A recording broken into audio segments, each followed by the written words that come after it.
Hello everyone, welcome to REC academy. आज हम भूगोल के टॉपिक डिस्कस करेंगे, भारतीय भूगोल के। ठीक है, तो भारत के भूगोल के बारे में सबसे पहले बेसिक इन्फॉर्मेशन जानेंगे। बेसिक फैक्ट्स हैं जो जिनसे आगे और भी टॉपिक्स जो कवर होंगे भारत के। ठीक है, तो सबसे पहले देखते हैं भारत की लोकेशन कहाँ पर है। ठीक है, वर्ल्ड में तो ये है वर्ल्ड। ठीक है, इसको 0 डिग्री देशांतर दो भागों में बांट देता है। तो ऊपर के भाग को हम कहते हैं उत्तरी हेमिस्फीयर यानी कि नॉर्थ हेमिस्फीयर यानी कि उत्तरी गोलार्ध, और साउथ हेमिस्फीयर कहते हैं दक्षिणी गोलार्ध को। ठीक, 0 डिग्री से ऊपर के भाग को इसके। ठीक है, ये 0 डिग्री अक्षांश रेखा। अक्षांश रेखाएं ऐसी होती हैं, ऐसे, और देशांतर रेखाएं होती हैं ऐसे। ठीक, तो इंडिया जो है 0 डिग्री से यहाँ पर ऊपर स्थित है। तो पूर्वी देशांतर है, भारत की स्थिति जो पूर्वी देशांतर में है और उत्तरी गोलार्ध में। तो हम बात करते हैं आगे जो फैक्ट्स हैं। तो इंडिया इज लोकेटेड यानी कि भारत की जो अक्षांशीय स्थिति है वो है नॉर्दर्न हेमिस्फीयर में, उत्तरी गोलार्ध में यहाँ पर। और देशांतरी स्थिति है ईस्टर्न हेमिस्फीयर, उत्तरी पूर्वी गोलार्ध में। ठीक है, पूर्वी यहाँ पर। अब बात करते हैं हम अगले फैक्ट की। आखिर क्या है अगला फैक्ट? अगला फैक्ट है जो वो है जो मुख्य भूमि, भारत की जो मुख्य भूमि का विस्तार है वो 8 डिग्री से, यहाँ से 8 डिग्री,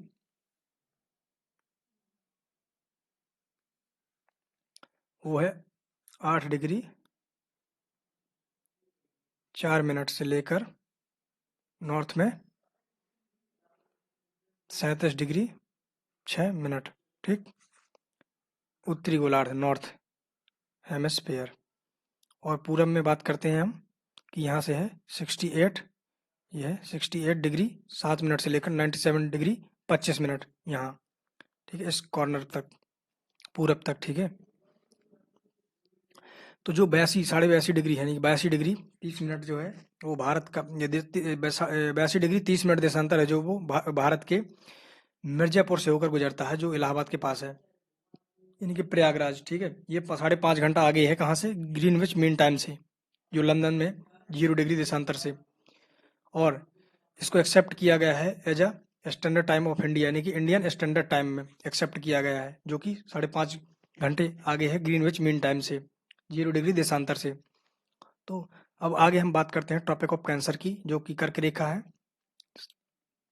कर्क रेखा भारत के लगभग बीचों बीच होकर जाती है, 23.5 डिग्री अक्षांश है। ठीक है, तो ये गुजरती है 8 राज्यों से, भारत के 8 स्टेट से होकर जाती है ये। यहाँ पर है स्टेट्स जो हैं वो गुजरात है, राजस्थान है, मध्य प्रदेश है, और यहाँ पर छत्तीसगढ़ है, यहाँ पर झारखंड है, और वेस्ट बंगाल, त्रिपुरा, मिजोरम। ठीक है, ये 8 राज्य हैं। ठीक, अब अगला फैक्ट जो है वो भारत की जो मुख्य भूमि की उत्तर से दक्षिण लंबाई है वो है 3214 किलोमीटर, यानी कि 3214 किलोमीटर। और पूरब से पश्चिम जो लंबाई है मुख्य भूमि की वो है 2933 किलोमीटर। जो भारत का जो क्षेत्रफल है वो है 32,87,263 वर्ग किलोमीटर, जो कि पूरे विश्व के क्षेत्रफल का 2.4% है। और जो भौगोलिक दृष्टि से यदि देखें तो भारत का क्षेत्रफल वो है 7वें रैंक पर, 7वें स्थान पर है वर्ल्ड में क्षेत्रफल भारत का। ठीक है, जो पहला स्थान है वो है रसिया का, यानी कि सबसे बड़ा क्षेत्रफल की दृष्टि से जो देश है वो है रूस। और दूसरे नंबर पे कनाडा, तीसरे पे चाइना, चौथे पे यूएसए और ब्राजील एंड ऑस्ट्रेलिया, इसके बाद इंडिया। तो जो बाउंड्री पॉइंट्स हैं इंडिया की, आखिर सबसे उत्तरी पॉइंट कौन सा है, दक्षिणी पॉइंट कौन सा है, वो कौन कौन से हैं? सबसे दक्षिणी पॉइंट की बात करें अगर हम, वो है इंदिरा पॉइंट, जो कि अंडमान निकोबार द्वीप में है और ग्रेट निकोबार पर द्वीप में है। ठीक, और नदर्न जो पॉइंट है वो है इंदिरा कोल जो कि जम्मू एंड कश्मीर में है, यानी कि लद्दाख में।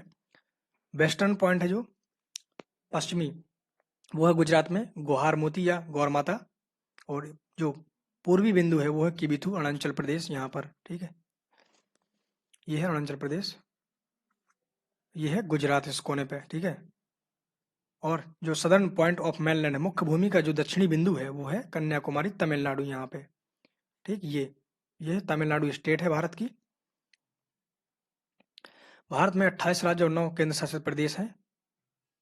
और जो भारत के पड़ोसी देश हैं जो कि भारत के साथ बाउंड्री शेयर करते हैं, शेयरिंग लैंड बॉर्डर। ठीक है, 28 स्टेट, 9 यूनियन टेरिटरी यानी कि यूटीज। तो नेबर्स कंट्री कौन कौन से हैं भारत के, वो हैं सबसे पहले यहाँ पर, ये हमारे अफगानिस्तान, जो कि लद्दाख से लगते हैं, पीओके क्षेत्र के गिलगिट बाल्टिस्तान से। अफगानिस्तान, ओ सॉरी, पाकिस्तान हो गया, चाइना हो गया, ये नेपाल है, भूटान है, बांग्लादेश है, म्यांमार है। ये लैंड बॉर्डर शेयर करते हैं सभी जो देश हैं पड़ोसी भारत के। और बांग्लादेश लैंड बॉर्डर शेयर नहीं करता, ये समुद्री सीमा बनाता है भारत के साथ। और यह पाक स्ट्रेट यानी कि पाक जल संधि होती है जो, उससे भारत के साथ अलग होता है। तो ये है बे ऑफ बंगाल, ये है अरेबियन सी, अरब सागर, और नीचे है हिंद महासागर। ये तीनों ओर से समुद्र से घिरा हुआ है, इसलिए भारत को प्रायद्वीपीय भारत कहते हैं। ठीक है, ये प्रायद्वीपीय इंडिया, पेनिनसुलर इंडिया। प्रायद्वीप का मतलब होता है जो तीनों ओर समुद्र से घिरा हुआ होता है। भारत की बाउंड्री जो है, लैंड बॉर्डर, वो है बांग्लादेश के सबसे ज़्यादा 4000 किलोमीटर, यानी कि 4996 किलोमीटर बांग्लादेश की बाउंड्री है भारत के साथ। सबसे लंबी बाउंड्री है, अंतर्राष्ट्रीय सीमा है। ठीक, अब बढ़ते हैं आगे। पॉइंट्स हो गए, बाउंड्री हो गई, और पड़ोसी देश हो गए। अब बढ़ते हैं अंडमान निकोबार द्वीप के बारे में बताते हैं आपको। ठीक है, अंडमान निकोबार द्वीप पहली बात तो दो ग्रुप में डिवाइडेड है। पहली बात तो जो अंडमान के द्वीप हो गए, अंडमान के, और जो निकोबार के द्वीप हैं। तो जो अंडमान में 4 द्वीप आते हैं, एक है आपका north Andaman, middle Andaman, south Andaman या लोअर अंडमान, और लिटिल अंडमान। ये 4 द्वीप अंडमान के अंदर आते हैं। और कार निकोबार, ग्रेट निकोबार और लिटिल निकोबार, ये 3 है निकोबार द्वीप समूह के अंतर्गत। अब इनके बीच से जो अलग करती है वो है 10 डिग्री चैनल, इन दोनों को अलग करता है।